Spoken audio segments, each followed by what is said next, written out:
The blanket. Marcus Chen pulled his worn jacket tighter as another gust of wind cut through the abandoned mining station. The heaters had died 3 days ago, along with most of the other systems keeping this frozen rock of a planet habitable. He was supposed to be picked up yesterday, but the transport ship never came. Now he was stuck on Kepler 442c with dwindling food supplies and temperatures dropping fast. The mining operation had been a failure from the start. The rare minerals they'd hoped to find were buried too deep, and the cost of extraction made the whole venture pointless. One by one, the crew had been pulled out until only Marcus remained, tasked with shutting down the final systems and waiting for pickup. That was a week ago. He checked his tablet again. Still no signal from the rescue ship. The storm raging outside had knocked out long-range communications, leaving him completely isolated. The nearest human settlement was 3 star systems away. If the ship didn't come soon, this frozen wasteland would become his tomb. Marcus made his way to the storage area, counting his remaining rations, 2 protein bars and a half-empty water recycler. Maybe enough for another day if he was careful. The irony wasn't lost on him that he was starving on a planet rich in minerals but completely devoid of anything edible. A strange sound echoed through the station, different from the usual groaning of metal contracting in the cold.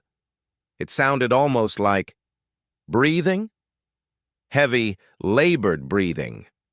Marcus grabbed the emergency flare gun from the wall and crept toward the main corridor. The sound was coming from the airlock. The outer door had been forced open somehow, though the atmospheric readings showed the air inside was still breathable. Snow had blown in, creating small drifts in the entryway. But there, half buried in the white powder, was something that made Marcus's blood run cold. It was definitely alien. About the size of a large dog, but with 6 limbs that ended in delicate, almost hand-like appendages. Its skin was a deep blue-black color, covered in what looked like natural armor plating. But it was clearly dying. Shallow, rattling breaths escaped from a mouth filled with needle-sharp teeth, and a dark fluid that might have been blood pooled beneath its body. Marcus had never seen anything like it. In all his years working the outer colonies, he'd never encountered intelligent alien life. Sure, there were rumors and reports from the frontier worlds, but nothing confirmed. Nothing like this. The creature's eyes opened as he approached. They were large and silver, with an intelligence that was unmistakably conscious. It was looking right at him, and he could see the pain and fear there. It tried to move, to crawl further into the station, but collapsed with what sounded like a whimper. Every survival instinct told Marcus to stay away. This thing could be dangerous, diseased, or worse. For all he knew, it was some kind of predator that had followed his scent to the station. But looking at those silver eyes, seeing the way it struggled just to breathe, he couldn't bring himself to view it as a threat. The creature was clearly suffering from hypothermia. Its movements were sluggish, and frost was beginning to form on its armor-like skin. Without shelter and warmth, it would be dead within the hour. Marcus found himself faced with an impossible choice. He barely had enough resources to keep himself alive, and here was an alien that might not even be friendly, but it was dying. And Marcus had never been able to walk away from a dying creature, human or otherwise. He holstered the flare gun and knelt down beside the alien. Up close, he could see that it was even more badly injured than he'd first thought. There were burns along its side that looked like weapon damage, and one of its 6 limbs was bent at an unnatural angle. It had been in a fight and badly hurt. The creature's eyes tracked his movement, but it didn't try to attack. If anything, it seemed to relax slightly when he moved closer. Marcus reached out slowly, letting it see his hand before gently touching its shoulder. The skin was cold as ice and rough like sandpaper, but the alien didn't pull away. "Okay," Marcus said softly, though he knew it probably couldn't understand him. "Let's get you inside where it's warmer." It took considerable effort to drag the injured alien into the main living area. The creature was heavier than it looked, and completely limp. Marcus managed to get it positioned near the small emergency heater that was still functioning, but even that wouldn't be enough. He looked around the sparse living quarters, taking inventory of anything that might help. A few towels, some spare clothing, and in the corner, his only real comfort in this frozen hell, his grandmother's quilt. It was an old thing, handmade with patches of fabric from a dozen different sources. His grandmother had given it to him when he'd first left Earth to work the colonies. "Something to keep you warm when you're far from home," she'd said. It was the only thing of real value he owned, the only connection to his family and the life he'd left behind. But the alien was shivering now, its breathing becoming even more labored. Without something to warm it up, it would die right here on the cold metal floor. Marcus didn't hesitate. He pulled the quilt from his bed and carefully wrapped it around the alien's body, making sure to cover the worst of the injuries.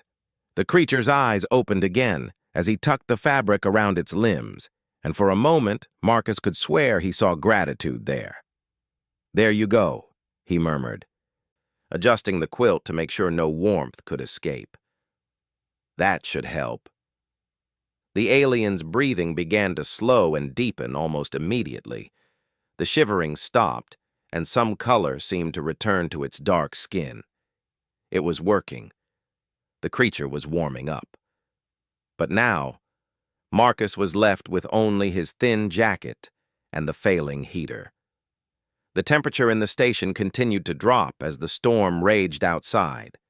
He pulled his knees to his chest and tried to conserve body heat, but he could already feel the cold seeping into his bones. He'd made his choice, though. Whatever this creature was, wherever it had come from, it deserved a chance to live. Marcus had seen too much death in his years on the frontier, too many good people lost to the harsh realities of space exploration. If he could save one life, even an alien one, maybe that was worth something. The alien slept fitfully through the night, occasionally making soft sounds that might have been distress or dreams. Marcus dozed when he could, but the cold kept waking him. By dawn, his lips were blue and his hands were so numb he could barely feel them. But the alien was still alive. Its breathing was stronger, and when it opened its eyes, they were clear and alert. It looked at Marcus, then at the quilt wrapped around its body, and something passed between them. An understanding, maybe. Recognition of the sacrifice that had been made. The creature struggled to sit up, wincing as it put weight on its injured limb. It looked around the station, taking in the sparse surroundings, the failing equipment, the obvious signs of abandonment.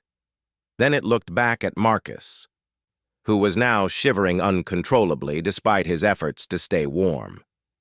With careful, deliberate movements, the alien began to unwrap itself from the quilt. Marcus started to protest, but the creature made a sound that was clearly meant to calm him. It pulled the blanket free and then, with surprising gentleness, draped it over Marcus's shoulders. "No," Marcus said, trying to push it back. "You need it more than I do. You were dying." But the alien was insistent. It pulled the quilt firmly around Marcus and then settled down beside him, pressing its warm body against his side. The creature's natural body temperature was higher than a human's, Marcus realized. Once it had recovered from the hypothermia, it could actually help keep him warm. They sat together like that as the sun rose over the frozen landscape, sharing warmth and the simple comfort of companionship. The alien's skin gradually warmed under Marcus's touch, while its presence helped chase away the worst of the cold that had been threatening to claim him. Outside, the storm was beginning to clear. Through the small window, Marcus could see patches of the planet's pale sky showing through the clouds. Maybe the rescue ship would come today. Maybe he'd actually make it off this rock alive. The alien made a soft sound, almost like a purr, and Marcus found himself smiling for the first time in days. Whatever happened next, he'd done the right thing. He'd shown kindness to a dying creature, and somehow it had saved them both. As the morning light grew stronger, Marcus noticed something else. The alien was doing something with one of its uninjured limbs, making small, precise movements in the air. At first he thought it might be in pain, but then he realized the movements were deliberate, purposeful. It was signaling, sending some kind of message to someone or something. Marcus felt a chill that had nothing to do with the cold. Who was the alien signaling, and what would happen when they answered? The Blanket, second part. The alien signaling continued for several minutes before it finally stopped and settled back against Marcus. Its silver eyes watched him carefully as if trying to gauge his reaction. Marcus wasn't sure what to think. On one hand, he was grateful for the warmth and companionship. On the other, he couldn't shake the feeling that he might have just helped something that could bring danger to himself or others. But when he looked into those intelligent eyes, he saw only gentleness. Whatever this creature was, it didn't seem hostile. If anything, it appeared as lost and stranded as he was. As the day progressed, Marcus learned more about his unexpected companion. The alien's name, as far as he could tell from its attempts at communication, was something like HFY. It used a combination of soft vocalizations and hand gestures to try to convey meaning. Marcus introduced himself by pointing to his chest and saying Marcus repeatedly until the alien seemed to understand. HFY was clearly highly intelligent. It quickly grasped the concept of names and began trying to learn other basic words. When Marcus showed it the water recycler, it understood immediately what the device was for. When he demonstrated the emergency heater, HFY examined it with obvious fascination, its delicate fingers tracing the heating elements with scientific curiosity. The most remarkable thing, though, was how HFY seemed to understand Marcus's situation without needing explanation. It looked at the dwindling food supplies, the failing equipment, the isolation of the station, and its expression conveyed a deep empathy. Here was a being that recognized suffering and wanted to help alleviate it. Throughout the day, they shared the quilt between them, each making sure the other stayed warm. HFY's body temperature continued to stabilize, while its presence helped Marcus conserve precious energy. The alien also proved surprisingly helpful in small ways, using its 6 limbs to assist with simple tasks around the station. But as evening approached, Marcus began to worry. The rescue ship still hadn't come, and his food was almost gone. The protein bars would last maybe one more day, and that was if he didn't share them. He looked at HFY, wondering if the alien even needed human food, or if it had some other way of sustaining itself. When he opened one of the protein bars and broke it in half, offering a piece to his companion, HFY sniffed it carefully before taking a small bite. The alien's face scrunched up in what was clearly disgust, but it forced itself to swallow and then made what sounded like appreciative noises. It was trying to be polite about the awful taste. Marcus laughed despite himself. Yeah, they're terrible, but it's all I've got. That night, as they settled down to sleep with the quilt wrapped around both of them, Marcus found himself talking to HFY about his life.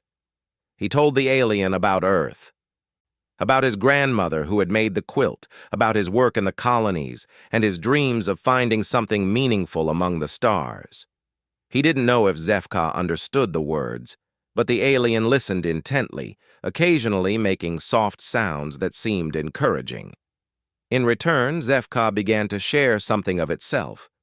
Using gestures and simple drawings in the frost on the floor, it showed Marcus images that seemed to depict its own world, a place of vast crystal formations and floating cities, where beings like HFY lived in harmony with their environment.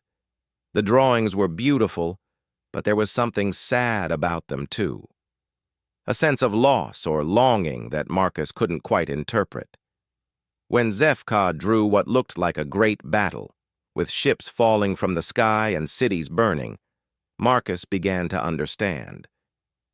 The alien was a refugee, fleeing from some terrible conflict that had destroyed its home. The burns on its body weren't from an accident. They were war wounds. "I'm sorry," Marcus said softly, touching the alien's shoulder. "I'm so sorry for what happened to your people." ZFK's silver eyes glistened with what might have been tears, and it pressed closer to Marcus under the shared warmth of the quilt. Two refugees from different worlds, finding comfort in each other's presence on a frozen planet far from any home. The second night was colder than the first. The emergency heater finally gave out completely, leaving them with only each other for warmth. Marcus wrapped himself around ZFK, sharing every bit of body heat he could manage. The alien did the same, its 6 limbs creating a protective cocoon around them both. But even with their combined warmth, Marcus could feel his strength failing. The cold was relentless, and his last protein bar was gone. He was starting to experience the early signs of hypothermia, confusion, drowsiness, slurred speech. His body was beginning to shut down. ZFK seemed to sense his deteriorating condition. The alien became increasingly agitated, making urgent sounds and gestures that Marcus couldn't understand. It kept looking up at the ceiling, then back at Marcus, as if trying to tell him something important. "What is it?" Marcus mumbled through numb lips. "What are you trying to say?" But he was too weak to focus on ZFK's attempts at communication. His vision was starting to blur, and keeping his eyes open required tremendous effort. He was dying, slowly but surely, and there was nothing either of them could do about it. ZFK made a decision then that would change everything. It gently disentangled itself from the quilt and moved to the center of the room. With its good limbs, it began making the same precise gestures Marcus had seen that first morning, but more urgent now, more insistent. "No," Marcus tried to say, though the word came out as barely a whisper. Don't leave me." But ZFK wasn't leaving. It was calling for help. The alien continued its signaling for what felt like hours, pausing only to return to Marcus's side and make sure he was still breathing. Each time it resumed the signaling, its movements became more desperate. Marcus drifted in and out of consciousness, vaguely aware of ZFK's presence beside him. At some point during the night, he thought he heard the alien singing, a low melodic sound that seemed to vibrate through his bones. It was beautiful and sad and somehow comforting, like a lullaby from another world. When dawn came, Marcus was barely conscious. His breathing was shallow, his skin pale and cold, despite the quilt wrapped around him. ZFK had stopped signaling and now sat vigil beside him, occasionally touching his face with gentle fingers as if checking for signs of life. The alien's silver eyes were filled with an anguish that transcended species. It had found kindness in the darkness, a being willing to sacrifice for a stranger, and now it was watching that being die. The guilt and helplessness on its face were unmistakable, but then something changed. ZFK's head snapped up, its pointed ears twitching as if hearing something Marcus couldn't detect. The alien's entire body tensed with sudden alertness, and it quickly moved to the small window overlooking the landing pad. What it saw there made it release a sound of pure joy and relief, a sound that somehow managed to penetrate Marcus's fading consciousness and pull him back from the brink. "What?" Marcus whispered, struggling to focus his eyes. "What is it?" ZFK returned to his side and gently helped him sit up, supporting his weight with surprising strength. It pointed toward the window with obvious excitement, making urgent sounds that clearly meant Marcus needed to look. With tremendous effort, Marcus turned his head toward the window. At first, he saw nothing but the same frozen landscape that had greeted him every morning. But then, as his vision cleared, he began to make out shapes in the distance. Ships, dozens of them, maybe hundreds, descending through the atmosphere like silver stars falling from heaven. They were unlike anything in human design, all graceful curves and flowing lines that seemed to dance through the air rather than simply fly. As they drew closer, Marcus could see that they were beautiful beyond description. Each ship seemed to be crafted from some kind of crystalline material that caught and reflected the planet's pale sunlight in brilliant displays of color. They moved with an elegance that spoke of technology far beyond anything humans had achieved. And they were all heading directly for the mining station. HFY was practically vibrating with excitement now, making happy sounds and gesturing wildly at the approaching fleet. It was clear that these were its people, responding to the signals it had been sending. But Marcus felt a stab of fear cut through his relief. If these were HFY's people, if they had this kind of technology and this many ships, what did they want with a dying human on a forgotten mining world? What would they do to him once they arrived? He thought about all the stories he'd heard from the frontier worlds, tales of alien encounters that didn't end well for the humans involved.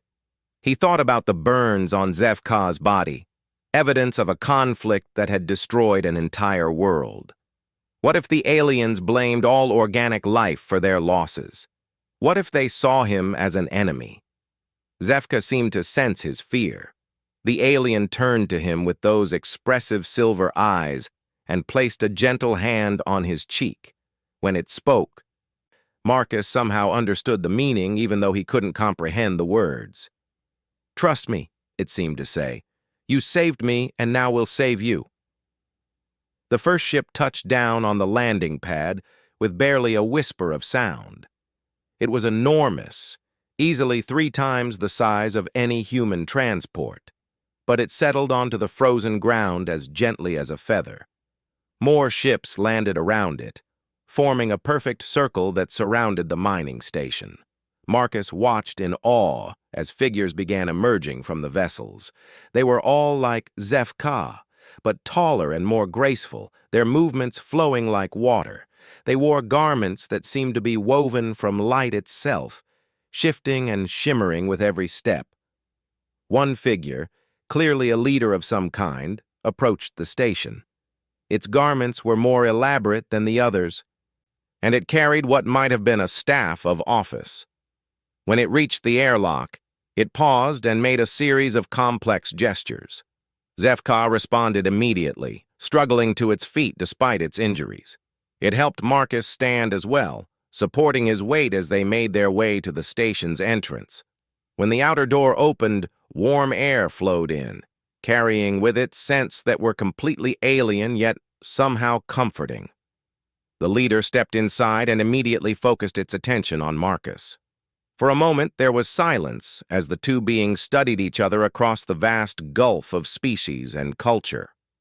Then the leader did something Marcus would never forget. It removed its own cloak, a garment that seemed to be made from starlight itself, and gently placed it around Marcus's shoulders. The warmth was immediate and complete, flooding through his body like liquid sunlight. But more than that, the gesture itself spoke of honor and respect. This being, clearly someone of tremendous importance among its people, was treating Marcus as an honored guest. HFY spoke rapidly to the leader, gesturing at Marcus and at the quilt that still lay crumpled on the floor. The leader listened intently, and as the story unfolded, its expression changed from curiosity to something that looked very much like reverence. When HFY finished speaking, the leader turned back to Marcus and bowed deeply. It was a gesture of profound respect, one that clearly surprised the other aliens who had gathered around the entrance. Marcus didn't understand what was happening, but he knew his life had just taken a turn that would change everything. Whatever these beings wanted, wherever they were taking him, it was clear that HFY had told them about his kindness, about his willingness to sacrifice for a stranger. And somehow, that simple act of compassion was about to become the most important thing he'd ever done. The blanket, third part. The leader spoke in a voice like wind chimes, And although Marcus couldn't understand the words, the tone was unmistakably warm and grateful. Other aliens began entering the station, moving with purposeful efficiency. Some attended to ZFK's injuries with devices that looked more like art than medical equipment. Others began examining Marcus with obvious concern for his condition. One of them approached him with what appeared to be a small crystal pendant. When the alien held it near his throat, Marcus felt a strange tingling sensation, and suddenly he could understand their speech. "Brave soul who showed mercy to our lost daughter," the leader was saying. "Such kindness is rare in these dark times." Marcus blinked in surprise. "I can understand you now." "The translation matrix will allow us to communicate," the leader explained. "I am Keeper Velshaw of the Ethereal Coalition. And you, Marcus Chen of Earth, have done something that will be remembered for generations to come." "I don't understand," Marcus said weakly. She was dying. I couldn't leave her like that." Keeper Velshaw's eyes, a deeper silver than Zefka's, filled with what looked like amazement. "You couldn't leave her like that," she repeated, "even knowing she was alien to you. Even when you had so little yourself." "She was suffering," Marcus said simply. "That's all that mattered." Around them, the other aliens had stopped their work to listen. Marcus noticed that they were all looking at him with expressions of profound respect, some even bowing slightly as their leader had done. Zefka approached, walking steadily now that her injuries had been treated. When she spoke, her voice was musical and clear. "I told them how you gave me your only warmth, Marcus of Earth, how you shared your last food and asked for nothing in return. Such actions are the mark of true nobility." "I'm not noble," Marcus protested. "I'm just a maintenance worker who got stranded." "No," Keeper Velshaw said firmly. "You are much more than that. Let me tell you what your kindness has accomplished." She gestured, and the air in the station shimmered. Suddenly, Marcus was looking at what appeared to be a three-dimensional map of local space. He could see star systems, trade routes, and what looked like military formations. "For the past 2 cycles, our people have been at war with the Devourers, a species that seeks to consume all life they encounter. We have lost many worlds, many people. The Coalition has been pushed back to our final strongholds." The map shifted, showing the retreat of ethereal forces across dozens of star systems. Marcus could see the scope of the conflict now, a war that spanned half the galaxy. Zefka was part of a reconnaissance mission that went wrong. Her ship was destroyed, and she crashed on this world 3 days ago. By all rights, she should have died in the cold. "But she didn't," Marcus said, beginning to understand. "Because you saved her. Because a member of a species we had never encountered chose compassion over fear, sacrifice over survival." Keeper Velshaw's voice grew stronger. "That changes everything."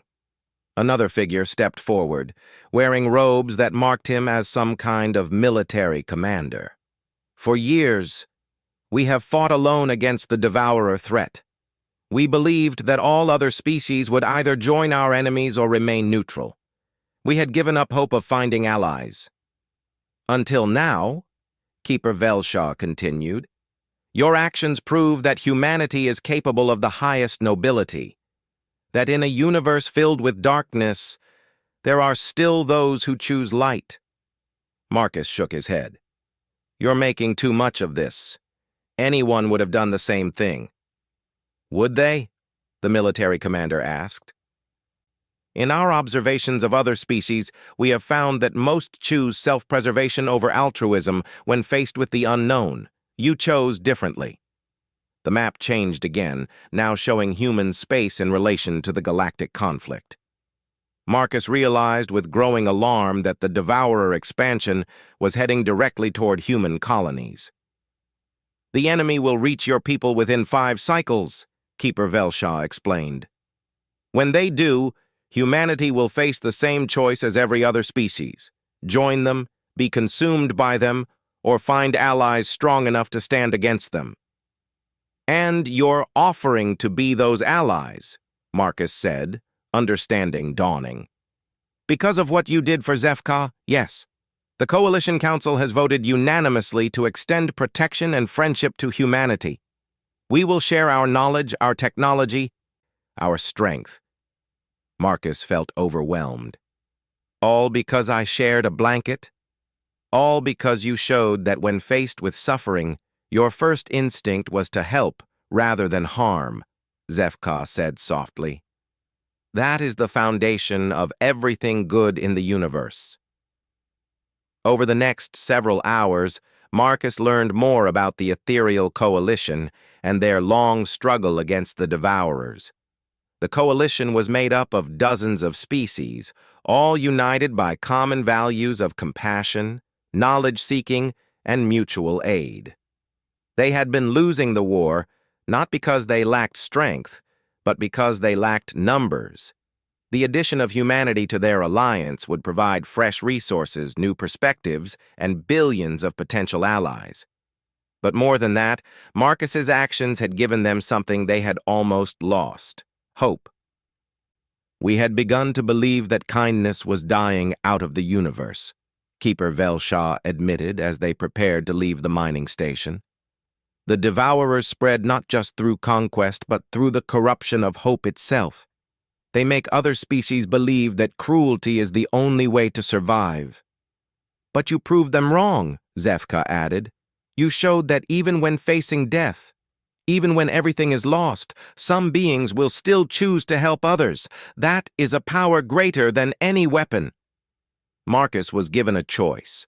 He could return to human space as an ambassador, helping to establish the alliance between humanity and the Coalition. Or he could come with them to learn more about the war and the stakes involved. I'm nobody important, he said. I'm not a diplomat or a soldier. I'm just a guy who fixes things. Sometimes, Keeper Velshaw replied, the most important changes begin with the simplest acts of decency. Your people will need to hear your story, to understand what you witnessed and what you chose. Who better to tell it than the one who lived it? As they boarded the lead ship, Marcus caught sight of his grandmother's quilt being carefully preserved in a special containment field. When he asked about it, Zefka smiled. It will be displayed in our most sacred museum alongside the artifacts of the greatest heroes in Coalition history. Children of every species will learn the story of the human who gave his warmth to a dying stranger. The ship lifted off with the same impossible grace Marcus had witnessed in its landing. As they rose through the atmosphere, he could see the full scope of the ethereal fleet. Thousands of vessels filled the sky, their crystalline hulls reflecting the light of distant stars. All this came because of a single act of kindness? He asked, still struggling to believe it.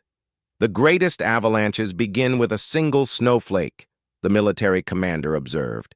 Your compassion for Zefka has started something that will reshape the galaxy. As they entered hyperspace, Marcus found himself thinking about his grandmother's words when she'd given him the quilt. Something to keep you warm when you're far from home, she had said. She could never have imagined just how far from home that blanket would travel, or how many lives it would touch.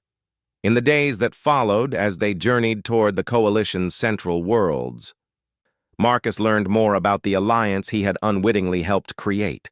Human explorers and diplomats were already being contacted by ethereal ambassadors. The sharing of technology had begun, with Coalition scientists offering advances in medicine, energy, and space travel that would benefit all humanity. But the most important exchange wasn't technological, it was philosophical. The Coalition's belief in compassion and mutual aid resonated deeply with many humans, while humanity's stubborn optimism and resourcefulness inspired Coalition species who had grown weary from centuries of war. Together they began to turn the tide against the Devourers, not through superior firepower, though the Coalition's technology was formidable, but through the power of united hope. Species that had remained neutral in the conflict began choosing sides, inspired by the story of a human who gave his only blanket to a dying alien. Marcus became more than an ambassador. He became a symbol of what the Alliance stood for, the idea that in a universe full of darkness, beings of different species could choose to care for each other. His story spread through Coalition space and beyond, carried by refugees and traders to worlds that had never heard of humanity. The Devourers, for all their military might, had no answer for the hope that Marcus's actions had kindled. Their philosophy of consumption and domination began to seem hollow when faced with species willing to sacrifice for strangers. Years later, when the war was finally won and peace had returned to the galaxy, Marcus would often find himself thinking about that frozen night on Kepler 442c. He thought about the choice he'd made without even realizing it was a choice, and about how a simple act of human decency had changed the course of galactic history. Zefka had recovered fully and become a close friend, often visiting him on the new human homeworld that had been established in Coalition space. She would always bring fresh flowers for the small shrine where his grandmother's quilt was displayed, honoring the memory of the woman whose gift had started it all. "Do you ever regret it?" she asked him once, as they sat watching the sunset over the crystal spires of New Earth's capital city. "What?" Marcus asked. "Giving me the blanket. If you had known what would follow, all the changes, all the responsibility, would you still have done it?" Marcus thought about the question seriously. His life had become far more complicated than he'd ever imagined. He was now involved in interstellar politics, galactic defense strategies, and cultural exchange programs. The simple life of a maintenance worker was far behind him. But then he thought about the millions of lives that had been saved by the Coalition's victory. He thought about the children of dozens of species who would grow up in peace instead of war. He thought about the wonders that had been discovered through the sharing of knowledge between different civilizations. "Yes," he said finally, "I would do it again, 1,000 times over." Even knowing that one act of kindness would change everything? Marcus smiled, watching as Coalition ships moved gracefully through the evening sky, their crews made up of beings from across the galaxy, all united in their commitment to protecting and nurturing life. "Especially knowing that," he said. "If giving up a blanket can save the galaxy, then maybe there's more power in kindness than we ever imagined." And as the stars began to appear in the darkening sky, each one representing a world where beings could now live without fear, Marcus knew that his grandmother would have been proud. Her gift of warmth had traveled farther than either of them had ever dreamed, carrying with it the simple but revolutionary idea that sometimes the most important thing you can do is care for a stranger in need. The universe, he had learned, was not as cold and empty as it seemed. Sometimes it just needed someone willing to share their warmth to remind everyone else what truly mattered.